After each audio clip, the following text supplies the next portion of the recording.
voting hit record numbers during the election cycle. In Georgia, 55% of registered voters have already cast their ballots, but there are still many more who are left to vote on tomorrow. Lindsay Stanger is joining us from the Election Center now, digging into the data. Lindsay, what trends are you seeing?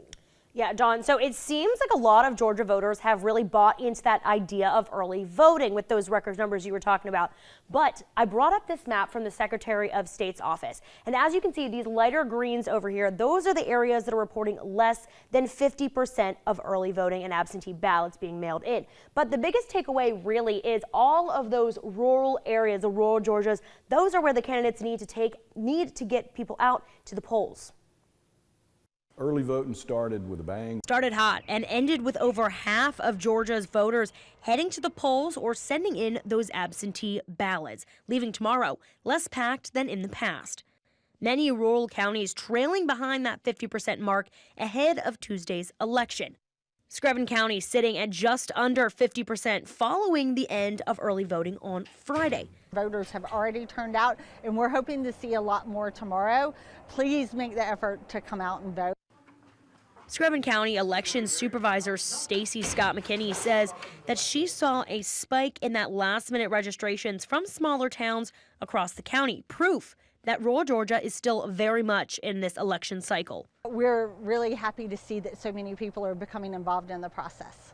Counties lacking the most early voting numbers: Chattahoochee County, Dougherty County, Emmanuel County, and Jefferson County, all around or below that 40% voters mark, leaving the majority of them headed to the polls tomorrow.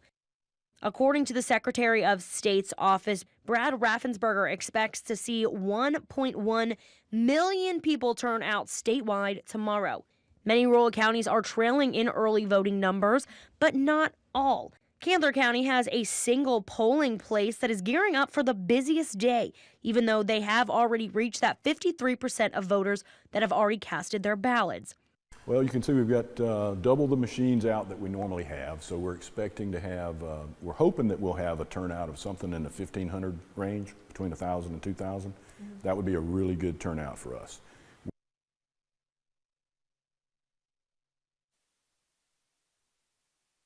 Over 48%. So there's still over half of the registered voters who need to get out and vote tomorrow. And if you do need a ride, there are several organizations that are offering free rides to the polls throughout the day. And we'll have a whole list of that on our website. Just look for the election tab.